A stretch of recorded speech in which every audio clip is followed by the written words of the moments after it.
കണ്ണൂരിൽ ഒറ്റപ്പെട്ട ഇടങ്ങളിൽ ഇപ്പോഴും ശക്തമായ മഴ തുടരുകയാണ്. കഴിഞ്ഞ ദിവസമുണ്ടായ കനത്ത മഴയിൽ വെള്ളത്തിലായ പ്രദേശങ്ങളിൽ വെള്ളക്കെട്ട് കുറഞ്ഞു തുടങ്ങി. പുഴകളിൽ ജലനിരപ്പ് ഉയർന്നിട്ടുണ്ടെങ്കിലും കര കവിഞ്ഞൊഴുകുന്നില്ല എന്നത് തീരപ്രദേശത്ത് താമസിക്കുന്നവർക്ക് ആശ്വാസമാകുന്നു.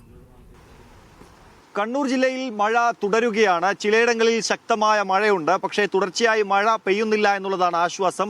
ഈ കഴിഞ്ഞ ദിവസം മഴയത്ത് വെള്ളം കയറിയ ശ്രീകണ്ഠാപുരം നഗരത്തിൽ വെള്ളമൊക്കെ ഒഴുകി പുഴയിലേക്ക് പോയിട്ടുണ്ട്. കടകളൊക്കെ വൃത്തിയാക്കുന്ന വ്യാപാരികൾ വൃത്തിയാക്കിക്കൊണ്ടിരിക്കുകയാണ്. പക്ഷേ അവിടെ ചില സമയത്ത് ശക്തമായ മഴ തന്നെ പെയ്തുകൊണ്ടിരിക്കുകയാണ്. നഗരപ്രദേശങ്ങളിൽ മഴ കുറച്ച് കുറവാണ്. ഇന്ന് ജില്ലയിൽ ഓറഞ്ച് അലേർട്ടാണ്. വെള്ളക്കെട്ടുകളൊക്കെ കുറഞ്ഞു തുടങ്ങി എന്നുള്ളത് ആളുകളെ സംബന്ധിച്ചിടത്തോളം ആശ്വാസമാണ്. ഈ കാണുന്നത് ആനപ്പന്തി പുഴയാണ്.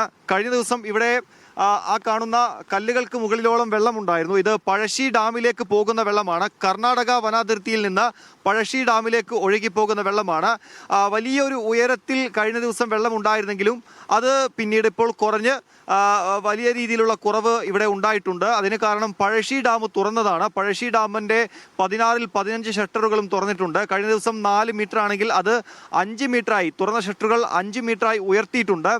അതുകൊണ്ടാണ് ചില പുഴകൾ കരകവിഞ്ഞൊഴുകുന്നത്. പക്ഷേ കഴിഞ്ഞ ദിവസമുണ്ടായ ശക്തമായ മഴ പലയിടത്തും ഇല്ലാത്തതിനാൽ തന്നെ വെള്ളക്കെട്ടുകളൊന്നും പഴയതുപോലെ ഇല്ല എന്നുള്ളതാണ് ആശ്വാസം.